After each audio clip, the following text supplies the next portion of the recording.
Hello friends, मैं आकांक्षा GK with आकांक्षा में आपका स्वागत करती हूँ। फ्रेंड्स, आज हम बेरोजगारी एक भीषण समस्या निबंध का एक महत्वपूर्ण टॉपिक पढ़ने वाले हैं, जो कि हमारे मध्य प्रदेश और भारत में बहुत ज़ोर से फैली हुई और इसके लिए बहुत ज़्यादा आंदोलन भी हो रहे हैं। तो इसके लिए हम ये टॉपिक पढ़ने वाले हैं और ये मेरे जो निबंध का नोट्स है उसका एक टॉपिक है। जो निबंध का ग्रुप बनाया हुआ है मैंने, निबंध का एक पेड ग्रुप है। उस ग्रुप में आपको हर वीक या आप ये समझ लीजिए हर 8 से 10 दिन में वहाँ पे एक निबंध आपको दिया जाता है। और ये निबंध ऐसे होते हैं जो करंट टॉपिक पे बेस्ड होते हैं या आपके सिलेबस में जो भी टॉपिक होते हैं उस पे रहते हैं। एग्ज़ाम तक आपका सभी निबंध का टॉपिक क्लियर हो जाएगा। जो बुक्स में निबंध होता है या मेनली बुक्स हम लोग बोलते हैं दृष्टि की बुक या मंथन, तो उनमें डाटा बहुत अच्छा दिया होता है लेकिन बहुत ज़्यादा लेंदी होता है और पढ़ने में भी हमको प्रॉब्लम आता है। तो आपकी इसी समस्या को दूर करने के लिए मैं आपको हैंड रिटन निबंध लेके देती हूँ पुरानी। तो इसलिए मैं आपके लिए ये हैंड रिटन निबंध लेके आती हूँ। ये हमारा एक पेड ग्रुप है, अगर आप ज्वाइन होना चाहते हैं तो हो सकते हैं। निबंध के ग्रुप ये 500 रुपये आपको एक बार जमा करना पड़ेगा। इसके साथ आपको जैसे ही आप ये पेमेंट करेंगे आपको 30 निबंध आपको मिलेंगे तुरंत, जिसमें आपका कोरोना से रिलेटेड, आत्मनिर्भर भारत, प्रवासी मजदूर, ये मोस्टली करंट टॉपिक। इसके अलावा बहुत सारे ऐसे टॉपिक जो एग्ज़ाम में पूछे जाते रहे हैं और पूछे जाने की संभावना है वो आपको तुरंत मिल जाएंगे। साथ में आपको जैसे ही हर 8-10 दिन में आपको एक निबंध उस ग्रुप में दिया जाता रहेगा, तो आप वहाँ पे ज्वाइन होकर अपनी निबंध की समस्या से मुक्ति पा सकते हैं। ये मेरे जो मेंस का नोट्स है उसमें निबंध के पैकेज के साथ आपको मिलेगा। तो चलिए स्टार्ट करते हैं। भारत में बेरोजगारी की समस्या। बेरोजगारी मतलब बिना रोजगार के, मतलब ही होता है बेरोजगारी मतलब बिना रोजगार के। ये समस्या बहुत ज़्यादा व्यापक है। पिछले 2-3 सालों से हमारा मध्य प्रदेश उसमें चरम स्थिति पर है।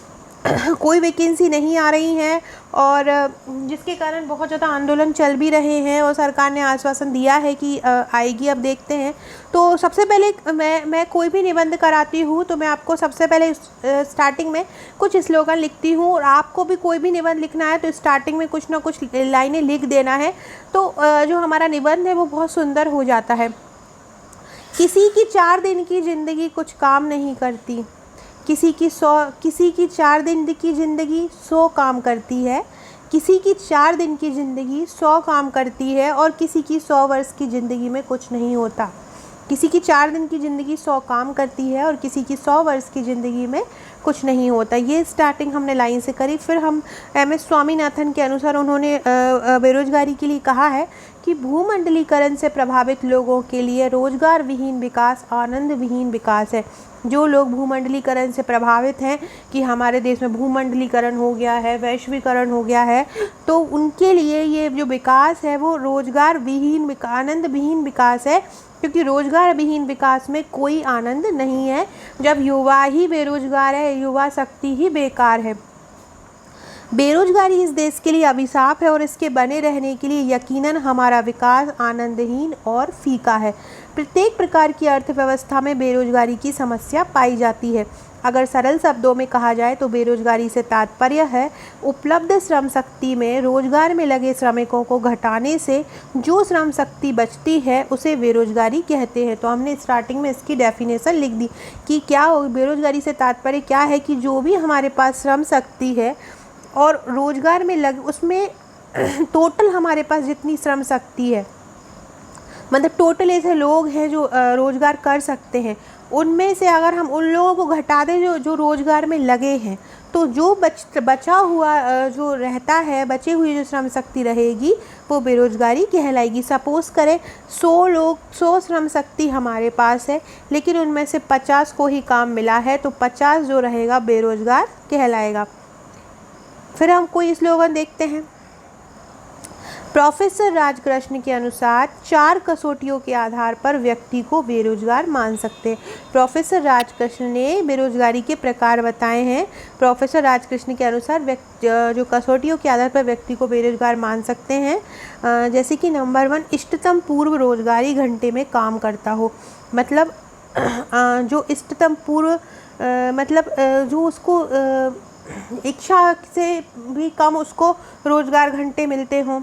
वांछित न्यूनतम स्तर से कम आय अर्जित करता, मतलब जो उसकी ज़रूरत हो उससे वो कम आय प्राप्त करता हो। वर्तमान समय से अधिक काम करने के लिए इच्छुक हो, जितना उसे काम मिल रहा है वो और कर सकता है लेकिन मिल ना रहा हो। व्यक्ति के रोजगार से निकलने पर उत्पादन पर, और ऐसा व्यक्ति जो ऐसे रोजगार में लगा हो कि अगर उसमें से रोजगार में से हट भी जाए तो भी उस रोजगार पे कोई फ़र्क ना पड़े। जैसे कि कृषि में एक खेत में 10-10 आदमी लगे रहते हैं, एक आदमी के हट जाने से कृषि का उत्पादन रुकता नहीं है। तो इस प्रकार के जो व्यक्ति होते हैं वो हम बेरोजगार मान सकते हैं। फिर हम कुछ लाइनें लिख देंगे। कोई पेज की स्टार्टिंग में कुछ लिख दो ना तो पेज बहुत सुंदर हो जाता है। तालीम जो दी जाती है हमें वह क्या है, फ़कत बाजारी है। जो अकल सिखाई जाती है वह क्या है, फ़कत सरकारी है। भारत में संरचनात्मक स्वरूप की बेरोजगारी अपने भयावह स्वरूप में संरचनात्मक स्वरूप की जो बेरोजगारी दिखाई देती है वो अपने भयावह स्वरूप में विद्यमान है, मतलब उसने बहुत भयानक रूप ले लिया है। यहाँ पे बेरोजगारी दो प्रकार की होती है, जैसे कि शहरी और दूसरी ग्रामीण बेरोजगारी। शहरी बेरोजगारी क्या होती है? शहरी बेरोजगारी में शिक्षित बेरोजगारी आ जाती है, और औद्योगिक श्रमिकों की बेरोजगारी आ जाती है। शिक्षित व्यक्ति जो बेरोजगार है और जो औद्योगिक श्रमिक है वो बेरोजगार है। तो दो प्रकार की बेरोजगारी शहरी बेरोजगारी में आ जाती है। शिक्षित बेरोजगारी का मुख्य कारण दोषपूर्ण शिक्षा प्रणाली भी है। शिक्षा बेरोजगारी का मुख्य कारण क्या है? उसकी जो शिक्षा प्रणाली है बहुत ज़्यादा दोषपूर्ण है, इसलिए शिक्षित जो बेरोजगार व्यक्ति है उसके पास उत्तम कौशल नहीं होता, उत्तम शिक्षा नहीं होती, जिसके कारण उसको उच्च रोजगार के अवसर नहीं मिल पाते। राष्ट्रीय दृष्टि से शिक्षित बेरोजगारी जो है वो सबसे गंभीर समस्या है, क्योंकि जो अशिक्षित होगा वो कोई भी काम कर लेगा, लेकिन जो शिक्षित बेरोजगार है वो ये सोचेगा कि उसको जो उसके लायक ही काम मिले, जो उसने शिक्षा ग्रहण की है उसी के अनुसार ही उसको काम मिले, क्योंकि इसमें श्रमिक पर शिक्षा व्यय के रूप में विनियोग होता है। ग्रामीण क्षेत्रों में दो प्रकार की बेरोजगारी होती है, मौसमी बेरोजगारी और प्रच्छन्न बेरोजगारी। भारत में देखा जाता है कि खेत में उत्पादन के दृष्टतम स्तर को प्राप्त करने के लिए जितने लोगों की आवश्यकता होती है उससे अधिक लोग खेती में लगे हैं। यदि इसमें से निकाल भी दिया जाए खेतों में से लोगों को तो भी उत्पादन पर कोई असर नहीं पड़ता, जैसे हम प्रच्छन्न बेरोजगारी कहते हैं। फिर हम एक स्लोगन लिखेंगे। फ्रेंड्स, इसी प्रकार का अगर आप निबंध आप चाहते हैं कि आपको हम मिलता रहे, हर वीक आपके पास आता रहे, तो आप हमारे व्हाट्सअप का पेड ग्रुप से जुड़ सकते हैं, जिसको आप मेरे को व्हाट्सअप करके उसकी डिटेल ले सकते हैं। एक बार आपको पैसे देना और आप नेक्स्ट जो मेंस होगा आपका 2021 उसके मेंस तक आप वहाँ पे जुड़े रहेंगे, और साथ में आपको तुरंत भी 30 निबंध का जो है PDF मिल जाएगा। अगर आप हार्ड कॉपी लेना चाहते हैं तो आपको इसकी हार्ड कॉपी भी मिल जाएगा। साथ ही अगर आप हमारा मेंस का पूरा पैकेज लेते हैं मुख्य परीक्षा का तो आपको कम रेट में ये निबंध लग जाता है। साथ में अगर आप हमारा प्रीलिम्स और मेंस दोनों का लेते हैं तो आपको ये और भी कम में पड़ जाएगा। चांद है तेरे कदम सूरज खिलौना हो गया, हाँ मगर इस दौर में किरदार बोना हो गया। चांद है तेरे कदम सूरज खिलौना हो गया, हाँ मगर इस दौर में किरदार बोना हो गया। बेरोजगारी चाहे किसी भी प्रकार की क्यों ना हो, यह अभिशाप, संन्यास और कलंक होती है। इससे युवा जो है इससे क्या होता है, युवा असंतोष में रहता है, उसका किसी काम में मन नहीं लगता, जिसके कारण उसके घातक परिणाम हमारे सामने आते हैं। भारत में किसी एक कारण से बेरोजगारी की समस्या नहीं है, इसके अनेक कारण हैं।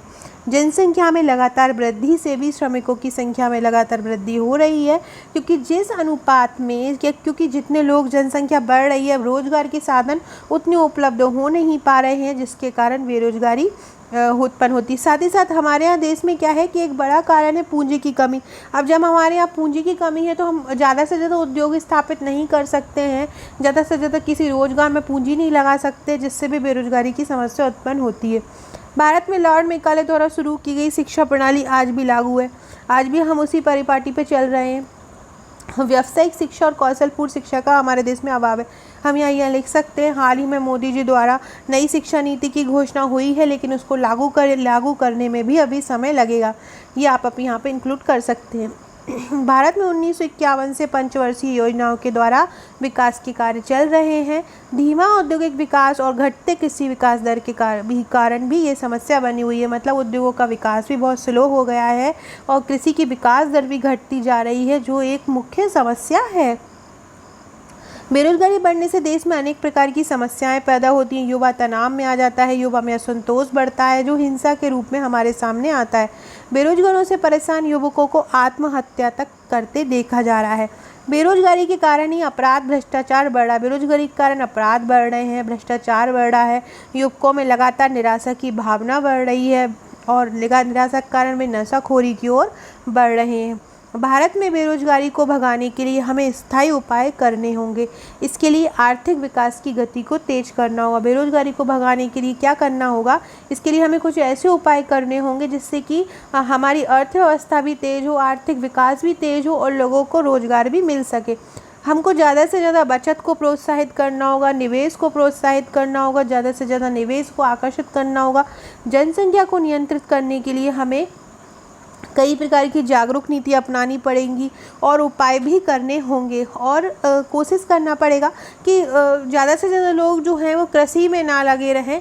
कृषि के अलावा जो गैर आर्थिक गतिविधियां हैं, दूसरे उद्योग हैं और धंधे हैं, उनमें व्यक्ति काम करें, कृषि में ना लगा रहे, क्योंकि कृषि में एक व्यक्ति के काम को 4-5 लोग जो एक साथ करते रहते हैं, जिससे बेरोजगारी की समस्या, व्यक्ति रोजगार करते हुए भी बेरोजगार कहलाता है।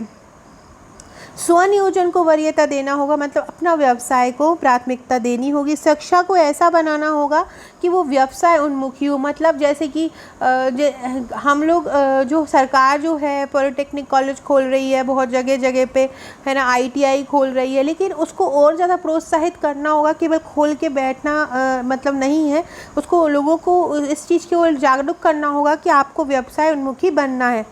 बेरोजगारी हमारे देश के लिए एक अभिशाप है। यह असंतोष को जन्म देकर अनेक समस्याएं पैदा करती है। इसके लिए समग्र प्रयासों की आवश्यकता है, मतलब सबको एक साथ आना होगा।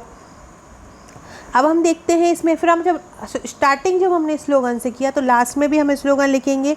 आप कहते हैं सरापा गुलमोहर है ज़िंदगी, हम गरीबों की नज़र में एक कहर है ज़िंदगी।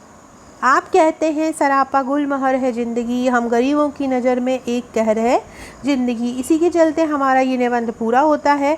ऐसे ही और निबंध के लिए आप हमारे चैनल को सब्सक्राइब करते रहिएगा, क्योंकि मैं हर वीक आपको एक निबंध वीडियो में भी लेके आती हूँ और मेरे ग्रुप में भी निबंध आते रहते हैं, तो आप ग्रुप ज्वाइन हो सकते हैं। ये हमारा पूरा प्रीलिम्स का पैकेज है। इस प्रकार की 16 फाइलें आपको प्रीलिम्स में मिलेंगी, ये जो आपको दिख रही हैं। इसमें आपका पूरा प्री का नोट्स कवर होगा। साथ में ये हमारा मेंस की फ़ाइल है। इस प्रकार की आपको मेंस की फ़ाइल मिलेंगी। मेंस की फ़ाइलें अभी आपको पेपर 1 से पेपर 6 तक का मिलेगा। इस प्रकार के हैंड रिटन आपको नोट्स वहाँ पे मिलेंगे। ये पूरी फाइलें हैं जो 25 फाइलें आपको मेंस की मिलेंगी, 16 फाइलें आपको प्रीलिम्स की मिलेंगी और 8 फाइलें आपको सॉल्व पेपर की मिलेंगी। तो ये सभी फाइलें अगर आप अच्छे से पढ़ लेते हो तो आपका प्री और मेंस निकल जाएगा। साथ ही साथ हमारा मेंस के जो ग्रुप चल रहे हैं, ग्रुप में भी मैं अपडेट देती रहती हूँ, करंट अफेयर्स के मेंस के क्वेश्चन पढ़ाती रहती हूँ। तो बस आपको वही करना है, उन्हीं को याद करना, उन्हीं से राइटिंग प्रैक्टिस करना। जल्द हम टेस्ट सीरीज़ भी स्टार्ट करेंगे। मेंस का जिन्होंने पूरा पैकेज लिया है उनकी टेस्ट सीरीज़ बिल्कुल मुफ्त रहेगी। प्रीलिम्स की टेस्ट सीरीज़ में प्रीलिम्स के नोट्स लेने वाले को डिस्काउंट मिल जाएगा और साथ में जो लोग अलग से मेंस का टेस्ट लेना चाहते हैं उनको अलग भी टेस्ट मिल जाएगा। Okay friends, thank